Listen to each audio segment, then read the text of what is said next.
하나님 말씀 열왕기상 10장 26절부터 11장 13절까지 말씀을 보도록 하겠습니다. 본문이 조금 길지만 이해를 돕기 위해서 다 읽도록 하겠습니다. 열왕기상 10장 26절부터 11장 13절까지입니다. 표독을 하겠습니다. 솔로몬이 병거와 마병을 모으매 병거가 1,400대요 마병이 12,000명이라. 병거성에도 두고 예루살렘 왕에게도 두었으며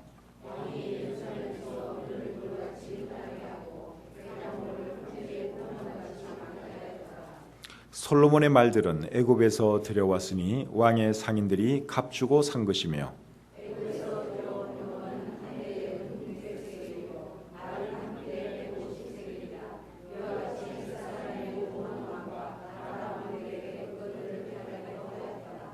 솔로몬 왕이 바로의 딸 외에 이방의 많은 여인을 사랑하였으니 곧 모압과 암몬과 에돔과 시돈과 헷 여인이라.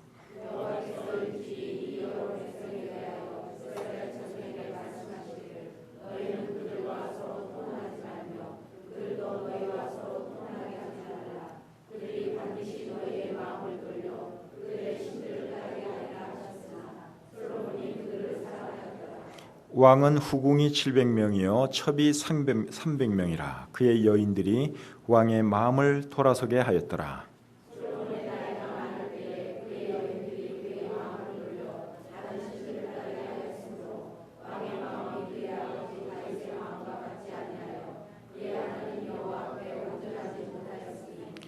이는 시돈 사람의 여신 아스타롯을 따르고 암몬 사람의 가증한 밀곰을 따름이라.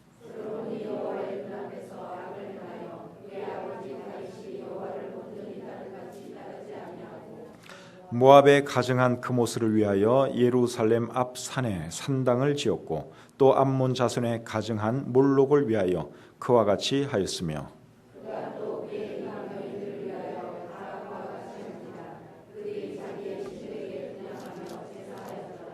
솔로몬이 마음을 돌려 이스라엘의 하나님 여호와를 떠남으로 여호와께서 그에게 진노하시니라. 여호와께서 일찍이 2번이나 그에게 나타나시고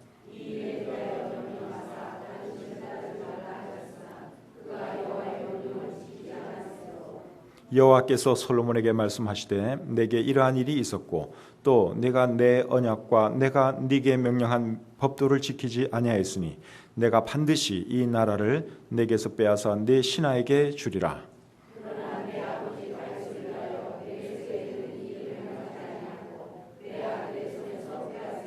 다 같이요. 오직 내가 이 나라를 다 빼앗지 아니하고 내 종 다윗과 내가 택한 예루살렘을 위하여 한 지파를 내 아들에게 주리라 하셨더라. 아멘. 하나님 아버지, 오늘도 주님 은혜 가운데 하루 잘 보내시도록 해주신 것 감사합니다. 무더운 날씨가 연일 계속되지만 하나님께서 우리의 건강을 돌봐주시니 또 얼마나 감사한지요. 무엇보다도 하나님께 예배드리는 것을 즐거워해서 이 자리에 나온 우리 귀한 성도님들 인하여 감사합니다. 하나님, 이분들 선대해 주시고 말씀으로 축복해 주시며 또 우리가 오늘 듣는 말씀을 우리 마음속 깊이 잘 새겨서 이 말씀대로 살아가시도록 도와주시옵소서.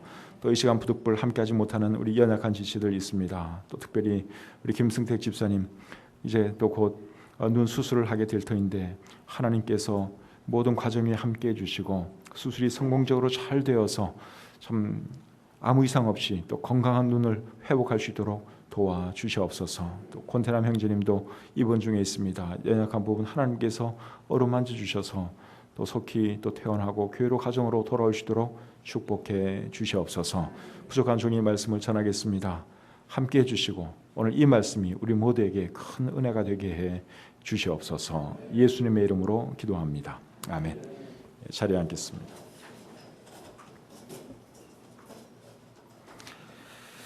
솔로몬 왕은 그의 왕위 초기에 하나님을 정말 사랑했습니다. 솔로몬은 1,000번제를 하나님께 드렸는데 여러분 1,000번제 드리는 것이 얼마나 어려운 일이겠습니까? 거기에 들어가는 시간과 물질 이런 것이 정말 대단할 터인데 그럼에도 불구하고 솔로몬이 하나님께 1,000번제를 드린 것은 그가 하나님을 사랑했기 때문입니다.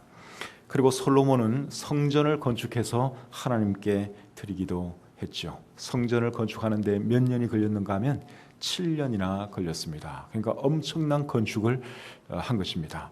그렇게 할 수 있었던 것도 그가 하나님을 사랑했기 때문에 가능한 일이었죠.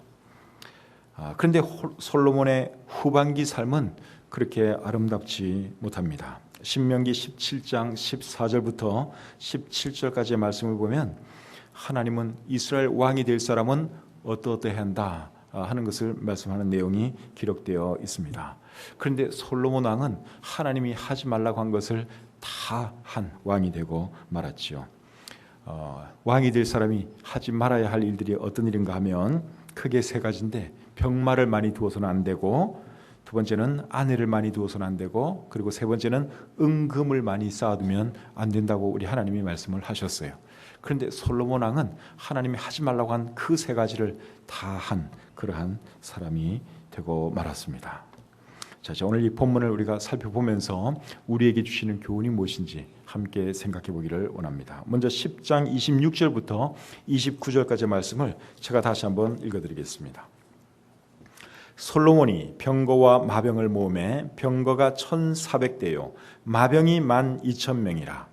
병거 성에도 두고 예루살렘 왕에게도 두었으며 왕이 예루살렘에서 은을 돌같이 흔하게 하고 백향목을 평지에 뽕나무같이 많게 하였더라. 솔로몬의 말들은 애굽에서 들여왔으니 왕의 상인들이 값주고 산 것이며, 애굽에서 들여온 병거는 한 대에 은 600세겔이요 말은 한 필에 150세겔이라. 이와 같이 햇사람의 모든 왕과 아람 왕들에게 그것들을 되팔기도 하였더라. 자, 여기 보니까 솔로몬 왕이 병거와 마병들을 많이 모은 것을 기록하고 있죠. 병거를 몇 대나 가지고 있었습니까? 1,400대, 그리고 마병은 12,000명이었다고 여기 말씀하고 있습니다. 이 병거와 말들은 어느 나라에서 들여왔는가 하면 애굽에서 들여왔다고 오늘 이 본문에 말씀해 주고 있습니다. 그러니까 그 당시에는 애굽이 굉장히 강한 나라였고 이 병거는 특별히 애굽제가 좋았던 것 같습니다. 우리나라는 주로 미국에서 무기를 많이 이렇게 수입하지만 그 당시 솔로몬은 이제 애굽에서 병거도 사오고 말도 사들이고 그렇게 했다는 것이죠. 그런데 하나님은 신명기 17장 16절에서 어떤 말씀을 하셨는가 하면, 자, 제가 한번 읽어드리겠습니다. 신명기 17장 16절을 잠시 한번 보겠습니다. 그는 병마를 많이 두지 말 것이요 병마를 많이 얻으려고 그 백성을 애굽으로 돌아가게 하지 말 것이니, 이는 여호와께서 너희에게 이르시기를 너희가 이후에는 그 길로 다시 돌아가지 말 것이라 하셨음이며. 자, 여기 보니까 병마를 많이 두지 말라 그랬죠. 그리고 병마를 얻기 위해서 애굽으로 가지도 말라고 말씀했습니다. 그런데 솔로몬 왕은 하나님께서 하지 말라고 한 그 말씀을 거역하면서 애굽으로 가서 병마를 사오고 병거를 사오고 그렇게 했다는 것이죠. 하나님께서 여러분 왜 마병을 많이 두지 말라고 말씀하셨을까요?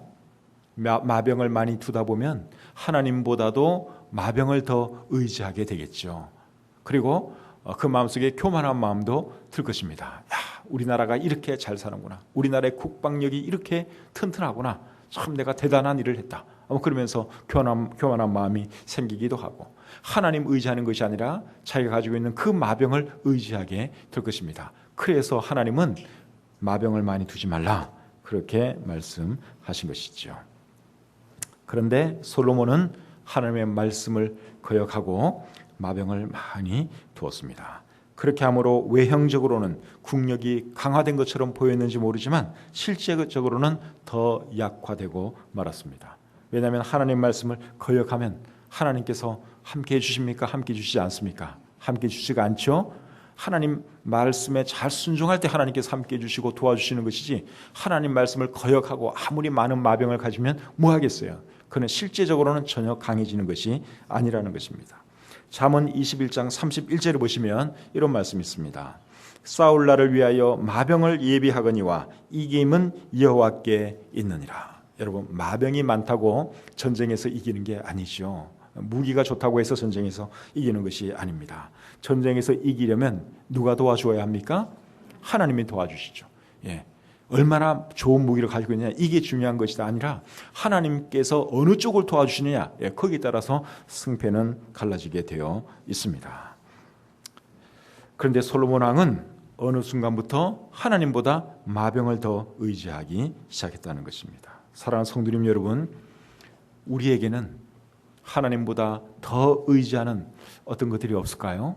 말로는 하나님 의지한다 그러면서 실제로는 돈 더 의지하고, 하나님 의지한다 그러면서 실제로는 어떤 사람을 더 의지하고, 내 자식을 의지하고, 부모를 의지하고, 또 힘 있는 누구를 의지하고, 그런 적 없는지 한번 잘 생각해 볼 필요가 있습니다. 우리가 기억해야 할 것이 뭔가 하면, 우리가 영원토록 의지할 분은 결국 하나님 한 분밖에 안 계신다 하는 것을 우리가 기억해야 합니다. 시편 146편 3절에 보면 귀인들을 의지하지 말며 도울 힘이 없는 인생도 의지하지 말라 그랬어요. 여러분, 사람들이 힘이 있는 것 같아도 힘이 있으면 얼마나 있겠습니까? 우리보다야 조금 더 힘이 있을지 모르지만 사람도 의지할 것이 못 됩니다. 잠언 23장 5절에는 또 이렇게 말합니다. 네가 어찌 허무한 것에 주목하겠느냐? 정령이 재물은 스스로 날개를 내어 하늘을 나는 독수리처럼 날아가리라. 여러분, 돈도 순간적으로 도움이 될 수는 있겠지요. 그러나 그것이 영원한 도움이 될 수는 없습니다. 그렇기 때문에 우리가 의지해야 할 분은 누구십니까? 하나님 한 분밖에 안 계십니다. 우리 나라가 의지해야 할 분도 하나님 한 분밖에 안 계십니다. 우리나라가 지금은 미국을 많이 의존하고 있지만 여러분, 우리나라가 언제까지 미국을 의지할 수가 있겠어요? 미국이 우리를 영원히 지켜줍니까? 그런 거 아니죠? 그래서 우리나라가 의지할 분도 결국 하나님 한 분밖에 없다는 것입니다. 시편 115편 9절부터 11절까지 말씀 같이 한번 보겠습니다. 자, 시편 115편 9절부터 11절까지의 말씀입니다. 자, 같이 한번 읽겠습니다. 시작. 이스라엘아, 여호와를 의지하라. 그는 너희의 도움이시요 너희의 방패시로다. 아론의 집이여, 여호와를 의지하라. 그는 너희의 도움이시요 너희의 방패시로다. 여호와를 경외하는 자들아, 너희는 여호와를 의지하여라. 그는 너희의 도움이시요 너희의 방패시로다. 아멘. 우리가 의지할 분은 오직 하나님 한 분밖에 안 계십니다. 우리 나라가 의지하고 바라보아야 할 분도 하나님 한 분밖에 안 계시지요. 시편 146편 5절에는 이런 말씀이 있습니다. 야곱의 하나님을 자기의 도움으로 삼으며 여호와 자기 하나님에게 자기의 소망을 두는 자는 복이 있도다. 어떤 사람이 복 있는 사람이냐? 하나님 의지하는 사람, 하나님께 소망을 두는 사람이 복이 있다 그랬습니다. 그런 우리 각자가 되고 우리 나라가 되었으면 좋겠습니다. 11장 1절부터 3절까지의 말씀 또 계속 보겠습니다. 본문 11장 1절부터 3절까지입니다.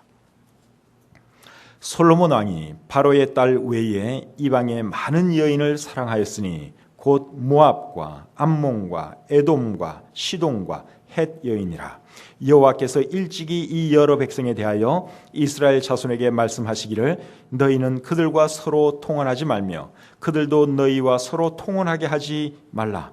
그들이 반드시 너희의 마음을 돌려 그들의 신들을 따르게 하리라 하셨으나 솔로몬이 그들을 사랑하였더라. 왕은 후궁이 700명이요 첩이 300명이라. 그의 여인들이 왕의 마음을 돌아서게 하였더라. 자, 여기 보니까 솔로몬이 많은 여자들을 사랑했다고 말씀을 하고 있죠. 솔로몬이 처음에는 누구를 사랑한 줄 아십니까? 하나님을 사랑했어요. 처음에는 하나님을 사랑했어요. 열왕기상 3장 3절에 보면 솔로몬이 여호와를 사랑하고 그의 아버지 다윗의 법대로를 행하였다. 그렇게 말씀하고 있어요. 처음에는 하나님을 사랑했는데 오늘 이 본문에서는 솔로몬이 누구를 사랑한다고요? 여자들을 사랑하게 되었습니다. 젊었을 때는 안 그랬는데 시간이 갈수록 점점 이렇게 살아가면서 세월이 가면서 이 사람이 이제 여자들을 사랑하게 되었습니다. 그래서 후궁이 몇 명이었다고요? 700명. 그리고 첩은 300명. 후궁은 뭐고 또 첩은 뭐냐? 예, 그렇게 생각할지 모르겠지만 후궁이라는 말이 원래 사전적인 의미는 이 왕의 첩이에요. 후궁이라는 말의 의미는 왕의 첩이에요. 근데 여기서 후궁은 후비는 이제 임금의 아내를 후비라 그러는데 왕비라 그러기도 하죠. 예. 여기서는 그 왕의 아내를 의미합니다. 영어 성경을 보시면 wife라고 번역을 해놨습니다. 그러니까 와이프가 700명 그리고 첩이 300명이었다 그 말이죠. 근데 우리 자매님들이 되게 좋아하시는 것 같아요. 형제님들은 전혀 반응이 없으신데 우리 자매님들이 굉장히 좋아하시는 것 같아요. 근데 솔로몬 왕이 왜 이렇게 많은 여자를 아내와 첩으로 두었느냐? 그 대부분의 주석가들은 어떻게 기록하고 있는가 하면 정략 결혼을 했기 때문에 이렇게 많은 처와 첩들을 두었다, 그렇게 기록을 하고 있습니다. 근데 저는 그런 생각이 안 들어요. 저는 왜 솔로몬 왕이 이렇게 많은 처와 첩들을 두었는가 하면 말 그대로 여자를 좋아해서 그렇습니다. 만약에 정략 결혼을 위해서였다면 1000명씩이나 뭐가 필요하겠어요. 그 이스라엘 주변의 나라가 몇 나라나 되었다고 몇십 명 되는 거죠.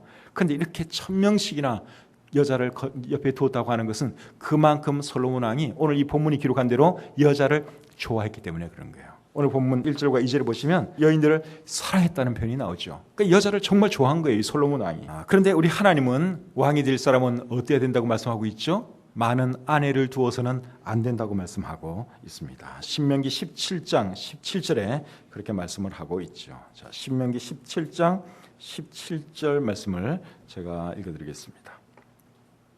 그에게 아내를 많이 두어 그의 마음이 미혹되게 하지 말 것이며, 아내를 많이 두지 말라고 한 그 이유가 무엇입니까? 그 마음이 미혹되지 않도록 하기 위해서 아내를 많이 두지 말라, 하나님은 그렇게 말씀을 하셨죠. 그런데도 솔로몬은 이런 하나님의 말씀을 완전히 무시하고 많은 아내를 두었습니다. 그것도 주로 이방 여자들만 아내로 첩으로 맞이했습니다. 취향이 참 독특합니다. 이스라엘 여자들을 좋아하지 않았어요. 이방 여자들을 주로 많이 좋아했습니다. 근데 우리 이방인과 결혼하는 것은 하나님께서 이스라엘 모든 사람에게 금하신 것이죠. 왕은 두말할 필요도 없이 일반 사람들도 하여간 이방인하고는 결혼을 하지 말라고 말씀을 하셨습니다. 그 말씀이 신명기 7장 3절과 4절에 나옵니다. 자, 제가 읽어드릴게요. 또 그들과 혼인하지도 말지니 내 딸을 그들의 아들에게 주지 말 것이요 그들의 딸도 내 며느리로 삼지 말 것은 그가 내 아들을 유혹하여 그가 여호와를 떠나고 다른 신들을 섬기게 하므로 여호와께서 너희에게 진노하사 갑자기 너희를 멸하실 것임이니라. 왜 하나님께서 이방 사람과 결혼하지 말라 그랬습니까?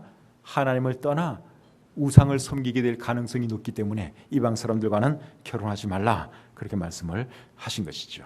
그런데 솔로몬은 후비가 700명, 첩이 300명이었으니까 여러분 얼마나 많이 미혹당했겠습니까? 매일 만나는 사람들이 다 이방 여자들 아니에요. 그러다 보니까 솔로몬 왕은 우상 숭배하는 그런 길로 들어서게 됩니다. 본문 11장 4절부터 8절까지 말씀 또 계속 보도록 하겠습니다. 본문 11장 4절부터 8절까지의 말씀입니다. 솔로몬의 나이가 많을 때에 그의 여인들이 그의 마음을 돌려 다른 신들을 따르게 하였으므로 왕의 마음이 그의 아버지 다윗의 마음과 같이 아니하여 그의 하나님 여호와 앞에 온전하지 못하였으니 이는 시돈 사람의 여신 아스다롯을 따르고 암몬 사람의 가증한 밀곰을 따름이라. 솔로몬이 여호와의 눈 앞에서 악을 행하여 그의 아버지 다윗이 여호와를 온전히 따름같이 따르지 아니하고 모압의 가증한 그모스를 위하여 예루살렘 앞 산에 산당을 지었고 또 암몬 자손의 가증한 몰록을 위하여 그와 같이 하였으며 그가 또 그의 이방 여인들을 위하여 다 그와 같이 한지라. 그들이 자기의 신들에게 분향하며 제사하였더라. 자, 방금 읽은 이 말씀 중에 4절을 보니까 솔로몬의 나이가 많을 때에 그의 여인들이 그의 마음을 돌려 다른 신들을 따르게 되었다, 그렇게 말씀을 하고 있죠. 그러니까 솔로몬이 젊었을 때는 그러니까 여인들에게 덜 미혹당했는데 이제 나이가 들어가면서 점점 더 많이 미혹되어서 결국 우상 숭배하는 삶을 살게 되었다, 그 말이죠. 사람이 늙으면 분별력이 약해집니다. 분별력이 약해져요. 그리고 아내에 대한 의존도가 높아지지요. 솔로몬도 예외가 아니에요. 분별력 흐려지죠. 그리고 이제 여자들 말에 더 순종을 잘하죠. 그러다 보니까 아내들이 하자는 대로 이제 이방신들을 섬기고 우상 숭배를 하게 된 것입니다. 그리고 여기 7절에 보니까 자기 아내들을 위해서 산당들도 지어 주었다고 말씀하고 있습니다. 산당이라고 하는 것은 이제 산 위에 높은 곳에 있으면서 그 일종의 신당 비슷한 거겠죠. 신전, 신당 이제 이런 것들을 지어줬다 그렇게 말씀을 하고 있는데 그 지어준 그 위치가 어딘가 한번 잘 보세요. 7절에 보면 예루살렘 앞산에 신당들을 많이 지었다 그렇게 말씀을 하고 있죠. 그런데 히브리어 그 성경을 보시면 예루살렘의 동편 앞산에 그렇게 되어 있습니다. 동편이라는 말이 들어가 있습니다. 예루살렘의 동편 앞산 같으면 그게 무슨 산인가 하면 감람산이에요. 그러니까 감람산에 솔로몬 왕이 여러 우상들도 만들고 신당들도 만들고 그렇게 했다 그거죠. 솔로몬이 아버지 다윗을 닮았다면 절대로 그렇게 안 살았을 텐데 이 솔로몬은 아버지처럼 살지 않았습니다. 오늘 본문 4절과 6절에 보면 솔로몬의 아버지 다윗에 대해서 잠깐 말을 하면서 다윗은 하나님을 온전히 따랐던 것에 대해서 여기에 말씀을 하고 있습니다. 다윗과 솔로몬의 차이가 뭐냐? 다윗은 여러분 하나님을 온전히 따른 사람이에요. 솔로몬은 처음에는 온전히 따르는 것 같다가 나중에는 하나님을 등지고 우상을 섬긴 그러한 삶을 살았죠. 그런데 여러분 다윗의 삶에도 잘못이 있습니까? 없습니까? 있죠. 다윗의 삶에도 진짜 큰 잘못이 있습니다. 밧세바를 범하고 그리고 밧세바의 남편 우리아를 죽게 한 그런 큰 잘못이 있습니다. 그럼에도 불구하고 우리 성경은 다윗이 하나님을 온전히 따랐다고 그렇게 말씀을 해주고 있습니다. 그 이유가 뭔 줄 아십니까? 다윗이 적어도 우상숭배는 안 했거든요. 우상숭배는 아니죠. 그러니까 우상숭배를 하지 않았다 하는 이 말의 의미는 뭔가 하면 그의 마음이 늘 하나님께 가 있었다 그 말이에요. 또 그의 마음이 늘 하나님께 가 있다 보니까 범죄하고 나서 나단 선지자가 찾아와서 그 죄를 지적해 주니까 다윗이 어떻게 합니까? 금방 회개하잖아요. 그러니까 다윗은 인간이다 보니까 완벽하지는 못했어요. 큰 실수도 하고 큰 죄도 지었어요. 그럼에도 불구하고 그의 마음은 늘 하나님을 향해 있었다 하는 것이죠.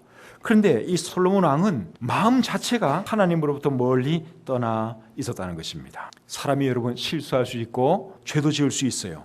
그러나 마음 자체가 하나님을 떠나서는 절대로 안 됩니다. 그게 중요한 거예요. 뭐 우리가 어차피 여러분 완벽하지는 못하잖아요. 이런 실수, 저런 죄 우리가 범하기도 합니다. 그러나 진짜 중요한 건 뭔가 하면은 우리의 마음이 항상 하나님께 가 있어야 된다는 거. 항상 하나님을 바라봐야 된다는 거. 그것이 중요한 것이죠. 마음 자체가 여러분 하나님부터 멀어지면 어떤 증상이 나타나는 줄 아십니까? 우리의 마음이 하나님께로부터 멀어졌을 때 나타나는 첫 번째 증상이 뭔가 하면 예배를 패한다는 거예요. 예배를 잘 드리지 않는다는 것입니다. 그래서 예배 패하는 것이 여러분 굉장히 그 무서운 것이라고 하는 것을 우리가 알아야 합니다. 그래서 어떤 일이 있어도 예배는 패하지 않는 저와 여러분들이 되시기를 바랍니다. 예배만 잘 드려도 신앙생활의 반은 성공했다고 볼 수 있습니다. 그러나 예배 빠지기 시작하면 어느 순간 세상으로 돌아갈지 몰라요. 그래서 예배를 최우선 순위로 생각하는 저와 여러분들이 될 수 있기를 바랍니다. 예배를 최우선 순위로 생각한다 하는 이 말은 하나님을 최우선 순위로 생각한다 하는 그 말과 같은 말입니다. 결국 예배는 우리가 하나님께 드리는 거니까. 예배 시간에 우리가 하나님을 묵상하고 하나님을 높여드리는 것이 예배이기 때문에 예배를 귀히 여긴다 하는 말은 하나님을 귀히 여긴다 그 말과 같은 말이죠. 그래서 예배 잘 드리는 사람은 신앙생활에도 성공하고 신앙생활에 성공하는 사람은 인생살에도 성공하게 되어 있습니다. 그래서 저와 여러분들은 다른 거는 혹 몰라도 여러분 예배만큼은 정말 잘 드려야겠다. 예배만큼은 피하지 말아야 되겠다. 이런 마음으로 사셨으면 좋겠습니다. 수요일날 예배 나오시는 우리 성도님들 정말 귀한 분들이에요. 여러분들 정말 현명하게 살아가는 것입니다. 수요일날 교회 안 오고 집에 가서 텔레비도 볼 수 있고 사람들 만나서 놀 수도 있고 많이 할 게 있겠죠. 근데 여러분들이 수요 예배까지 이렇게 온다는 것은 그거 정말 잘하시는 거예요. 이 시간에 우리가 하나님을 예배하고 하나님 묵상하고 하나님께 영광 돌릴 수 있으니 여러분 얼마나 좋은 일입니까? 그래서 어떤 일이 있어도 예배는 패하지 않는다. 꼭 그런 마음으로 그런 각오로 사시기를 바랍니다. 요한복음 4장 23절에 보시면 예수님께서 이런 말씀을 하셨죠. 아버지께서는 자기에게 이렇게 예배하는 자들을 찾으시느니라. 하나님께서 어떤 자들을 찾으신다고요? 예배하는 자들을 찾으세요. 하나님이 제일 좋아하는 사람들이 어떤 사람들이냐? 예배 잘 드리는 사람입니다. 제가 한 번씩 하는 말이지만 목사로서 제가 개인적으로 제일 좋아하는 사람들이 어떤 사람인 줄 아십니까? 예배 잘 드리는 사람이에요. 전도 잘하는 사람도 좋고 헌금 많이 하는 사람도 좋고요. 다 좋아요. 근데 제가 개인적으로 제일 좋아하는 사람들은 예배 잘 드리는 사람입니다. 왜냐하면 교회의 모든 활동 중에서 제일 중요한 것이 예배이기 때문에, 우리 신앙생활 가운데서 제일 중요한 것이 예배이기 때문에 그렇습니다. 자, 하나님을 떠난 솔로몬 왕이 이제 솔로몬 왕이 결국 어떻게 되는지 오늘 보면 11장 9절부터 13절 보도록 하겠습니다. 열왕기상 11장 9절부터 13절입니다. 솔로몬이 마음을 돌려 이스라엘의 하나님 여호와를 떠남으로 여호와께서 그에게 진노하시니라. 여호와께서 일찍이 두 번이나 그에게 나타나시고 이 일에 대하여 명령하사 다른 신을 따르지 말라 하셨으나 그가 여호와의 명령을 지키지 않았으므로 여호와께서 솔로몬에게 말씀하시되 네가 이러한 일이 있었고 또 네가 내 언약과 내가 네게 명령한 법도를 지키지 아니하였으니 내가 반드시 이 나라를 내게서 빼앗아 내 신하에게 주리라. 그러나 내 아버지 다윗을 위하여 내 세대는 이 일을 행하지 아니하고 네 아들의 손에서 빼앗으려니와 오직 내가 이 나라를 다 빼앗지 아니하고 내 종 다윗과 내가 택한 예루살렘을 위하여 한 지파를 네 아들에게 주리라 하셨더라. 자, 여기 보니까 솔로몬이 하나님을 떠났을 때 하나님께서 어떻게 하셨다고요? 진노하셨다고 말씀하고 있습니다. 그래서 하나님이 뭐라고 말씀하시는가 하면 이 나라를 네게서 빼앗아 네 신하에게 주겠다, 그렇게 말씀을 하십니다. 그런데 네 아버지 다윗을 보아서 네 대해서 그렇게 안 하고 네 아들 대해서 그렇게 하겠다, 하나님이 그렇게 말씀을 하시죠. 하나님은 진노 중에라도 사랑과 긍휼을 솔로몬에게 보여주셨습니다. 아버지가 원체 잘했기 때문에 솔로몬이 지금 정말 못하고 있지만 그래도 아버지 다윗을 보아서 네 대해서 나라를 네 신하에게 주지 않고 네 아들 대에 가서 그렇게 하겠다, 우리 하나님이 그렇게 말씀하시는 것입니다. 그리고 또 뭐라고 말씀하셨는가 하면 다윗과 예루살렘을 위하여 한 지파는 네 아들에게 주겠다, 그렇게 말씀을 하셨습니다. 솔로몬의 아들에게 주겠다고 한 이 한 지파가 무슨 지파일까요? 유다 지파예요. 유다 지파.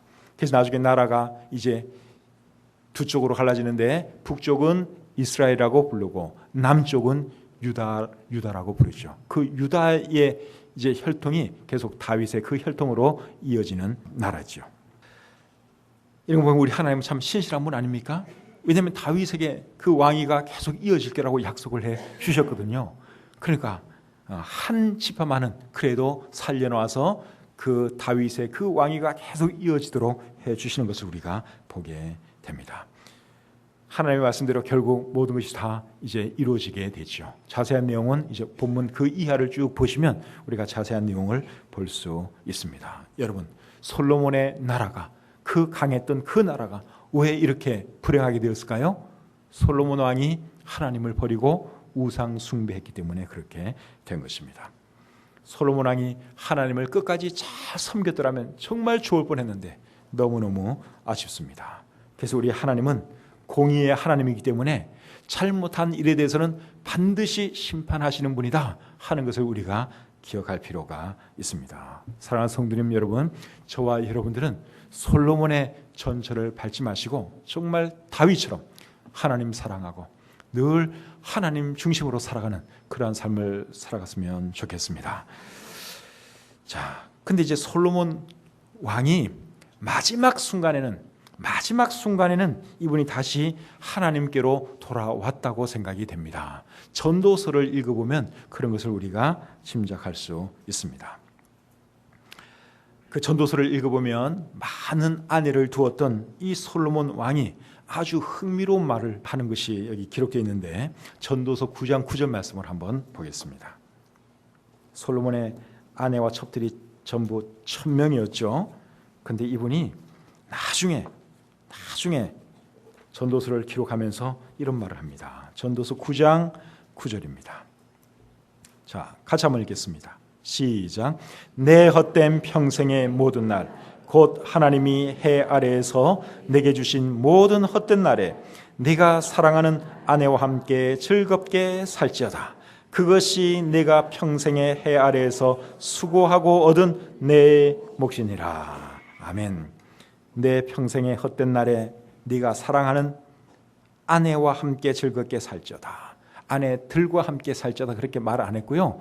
아내와 함께 살지어다. 이게 단순지 복순지 제가 정확하게 알아보기 위해서 영어 성경을 찾아봤더니 다 와이프, 단수형을 썼어요. 그러니까 한 아내와 하나님께서 짝지어 주신 그 한 아내와 행복하고 즐겁게 살라 그렇게 말씀하고 있습니다. 1000명씩이나 아내를 둔 그 사람의 마지막 교훈이 이거예요. 한 아내하고만 행복하게 살아라. 우리 형제님들 아시겠죠? 솔로몬 하나도 부러워할 것 없어요. 어떤 분들은 속으로 야 솔로몬하고는 좋겠다. 나는 10명만 있으면 좋겠는데 그런 생각하면 안 돼요.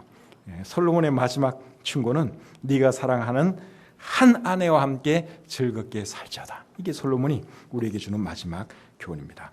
그리고 전도서 12장 13절 14절에서 이렇게 말하죠. 자, 같이 한번 읽겠습니다. 전도서 12장 13절 14절입니다. 같이 읽겠습니다. 시작. 일의 결국을 다 들었으니 하나님을 경외하고 그의 명령들을 지킬지어다. 이것이 모든 사람의 본분이니라. 하나님은 모든 행위와 모든 은밀한 일을 선악간에 심판하시리라. 아멘. 14절 말씀. 하나님은 모든 행위와 모든 은밀한 일을 선악간에 심판하시리라. 이 말씀은 솔로몬의 경험으로부터 나온 말이에요. 솔로몬이 하나님의 심판을 받아봤잖아요. 우상 숭배하다가 하나님의 심판을 받아본 사람이에요. 그가 하는 말이 하나님은 선악간의 모든 것을 심판하신다. 그러니까 하나님 경외하면서 하나님 말씀 순종하면서 잘 살아라 하는 것이죠.